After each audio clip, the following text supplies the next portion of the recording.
మనకి భారతీయ సంప్రదాయంలో ఋషులు చెప్పేటటువంటి తీరు చాలా గొప్పగా ఉంటుంది. ఎందుకని అంటే తత్వబోధ చేసేటప్పుడు కూర్చోబెట్టి తత్వాన్ని మాత్రమే చెప్తాము అన్నాం అనుకోండి, చాలామంది బాబు ఇదంతా ఏమిటో చాలా భయంకరంగా ఉందండి, ఇదంతా మాకు అందుతుందా ఏమన్నానా అంటారు. అందుకని ఆ తత్వాన్ని కథతో కలిపేస్తారు. కలిపేస్తే అదేదో వినడానికి చాలా సంతోషంగా ఉన్నట్టుగా ఉంటుంది, తీయగా ఉన్నటువంటి దగ్గుమంది వేసేసినట్టు ఉంటుంది. అందుకని నారదుడు ప్రాచీన బర్హి అనబడేటటువంటి ఒక మహారాజుకి ఈ పురంజనోపాఖ్యానాన్ని వివరించాడు.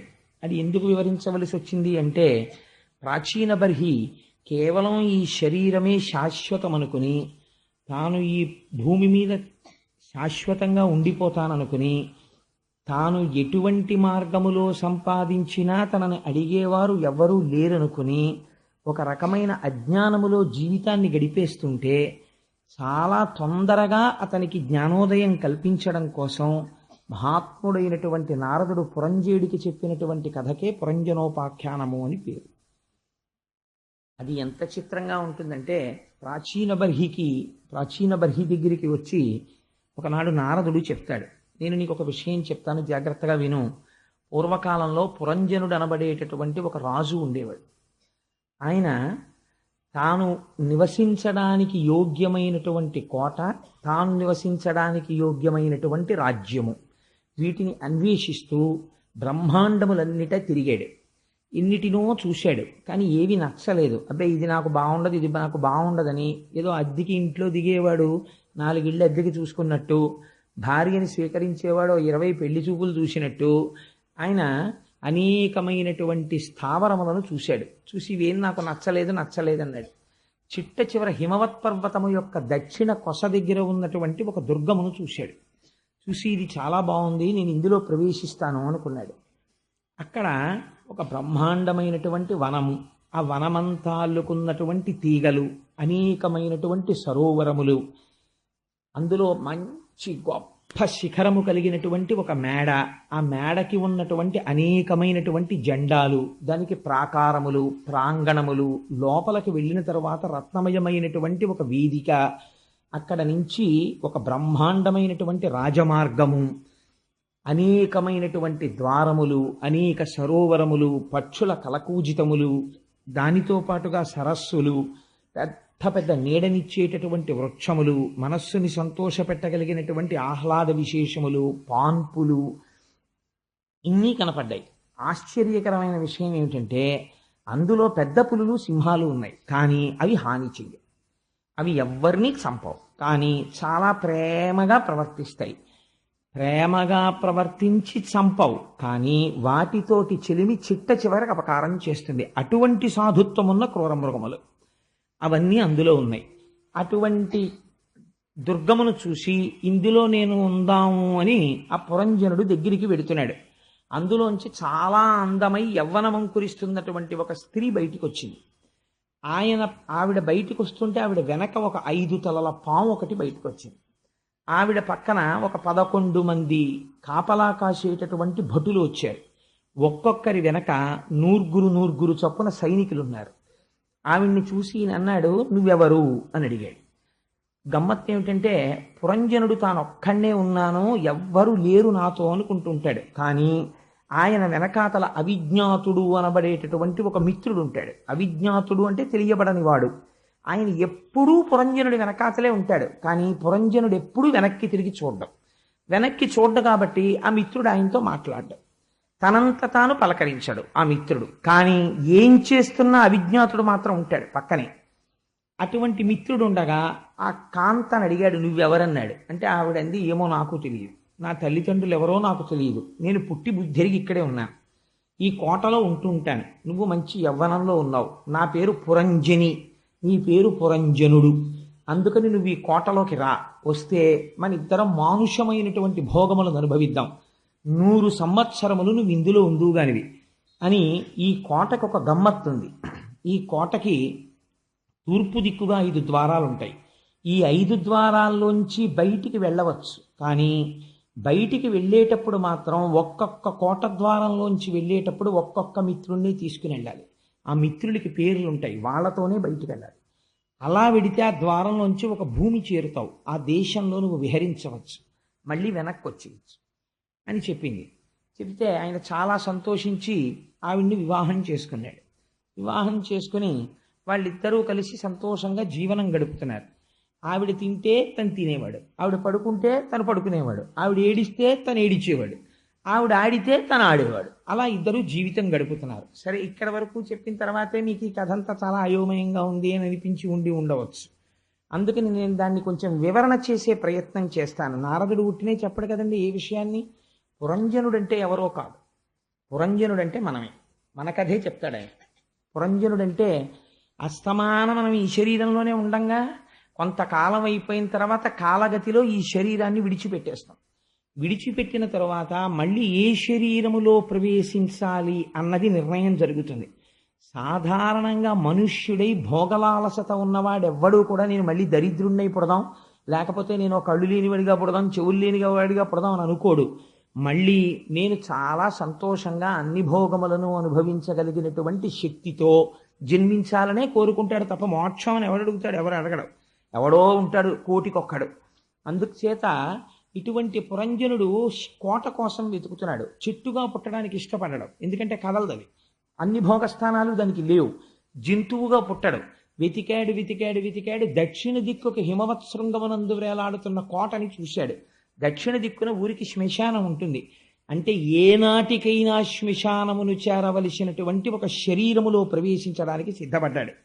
ఈ శరీరము దగ్గరికి వెళ్ళేటప్పటికీ అక్కడ సరోవరాలున్నాయి, లతలున్నాయి, చెట్లున్నాయి, లోపల అనేకమైనటువంటి భోగస్థానములున్నాయి, సాధుత్వమును ప్రకటించేటటువంటి పెద్ద పులులున్నాయి, సింహాలున్నాయి, పక్షుల కొలపూజితాలున్నాయి. ఏమిటి ఇవన్నీ? శరీరం లోపలికి వచ్చిన తరువాత పైకి కనపడరు, కానీ మనకి చాలా బాంధవ్యములను ఒకే శరీరముతో పెంచుకున్న వాళ్ళు కొన్ని వేల మంది ఉంటారు. ఒకడు అన్నయ్య అంటాడు, ఒకడు తమ్ముడు అంటాడు, ఒకడు తండ్రి అంటాడు, ఒకడు బాబయ్య అంటాడు, ఒకడు మామయ్య అంటాడు, ఒకడు ప్రభువు అంటాడు, ఒకడు సేవకుడా అంటాడు. ఇలా కొన్ని వేల మంది ఆయనతో అనుబంధం పెట్టుకుంటారు. ఈ అనుబంధాలన్నీ చూసుకుని లేచిన దగ్గర నుంచి నేను వాడితో ఏం మాట్లాడాలి, వీడితో ఏం మాట్లాడాలి, నేను వాడికి ఏం చెయ్యాలి, నేను వీడికి ఏం చెయ్యాలి, దీంతో సరిపోతుంది. కాబట్టి ఈ అనుబంధాలన్నీ ఏమిటి? కాలగతి యందు ఈశ్వరుణ్ణి సేవించడానికి అవకాశం ఇవ్వవు. కాబట్టి ఏమైపోయింది? ఇవి సాధుత్వముతో కూడిన క్రూర మృగములు, నీ యొక్క విలువైన కాలములు తినేసి నిన్ను మృత్యువు వైపుకి నడిపిస్తున్నాయి. కాబట్టి ఇక్కడికి వెళ్ళేటప్పటికీ దానికి ఒక పెద్ద మేడ ఉంది ఆ కోటకి. ఏమిటా మేడ? తలకాయే. శరీరానికి ఏముంటుంది? పైన ఒక చక్కటి అందమైన తలకాయ ఉంటుంది, దాని మీద మంచి పూల లతలు, వెంట్రుకలు. వీటికి ఉన్నంత సంతోషం ప్రపంచంలో ఎవరికైనా ఉంటుందండి? వెంకటాచలం వెళ్ళి తలనీలాలు ఇమ్మంటే ఎంత బెంగో కొంతమందికి. ఎందుకంటే ఏదో వీటితోటి తాను తెచ్చేసుకున్నట్టు, దీంట్లోనే సమస్త బ్రహ్మాండాలు ఉండిపోయినట్టు సంతోషపడిపోతుంటారు. అందుకని ఆ వెంట్రుకలే పూల తోటలు, ఈ చేతులు కాళ్ళు ఇవన్నీ కూడా అగట్టలు, ఈ లోపల ఉండేటటువంటి భోగస్థానములు, ఇంద్రియాలు. ఈ లోపల మాత్రం ఒక రత్నములతో కూడిన వేదిక ఉన్నది, అదే హృదయస్థానం. అక్కడ ఈశ్వరుడు ఉంటాడు. అక్కడ ఒక పాన్పు ఉన్నది, దాని మీద మనం రాత్రి వేళ నిద్రపోతాం. అంటే ఇంద్రియాలు మనస్సు బడలిపోయి బడలిపోయి బడలిపోయి ఎక్కడికి వెళ్ళిపోతాయి? వెనక్కి వెళ్ళిపోయి ఆత్మలో ప్రవేశించి నిద్రపోతాయి. ఏమీ తెలియని స్థితి, సుషుప్తి. అందుకని అక్కడ ఒక పాన్పు ఉంది. ఆ పాన్పు మీద పురంజనితో కలిసి పడుకుంటాడు. ఈ పురంజని ఎదురొచ్చింది. నువ్వు నన్ను వివాహం చేసుకో అంది. నువ్వెవరు అన్నాడు. నాకు తెలియదు అంది. ఆవిడ బుద్ధి. ఆవిడిని 5 తలల పాము కాపాడుతుంటుంది. అవే పంచ ప్రాణాలు. ప్రాణ అపాన వ్యాన ఉదాన సమానములు అనేటటువంటి 5 ప్రాణాలు. ఈవిడితో పాటు 11 మంది భటులు వచ్చారు. వాళ్లే పంచ జ్ఞానేంద్రియాలు, పంచ కర్మేంద్రియాలు. 10 మనస్సు 1 11. ఈ 11ంటికి ఒక్కొక్క దానికి కొన్ని 100 వృత్తులు ఉంటాయి. ఈ వృత్తులన్నీ కలిపి వాళ్ళ వెనక ఉన్న భటులు. ఇంతమందితో కలిసి ఆవిడ వచ్చింది. వివాహం చేసుకోమన్నాడు, చేసుకుంది. లోపల సంతోషంగా కాలం గడిపేస్తున్నాడు. ఆవిడ ఒక మాట చెప్పింది. ఏమయ్యో, ఈ కోటకి తూర్పు దిక్కుగా 5 ద్వారాలున్నాయి.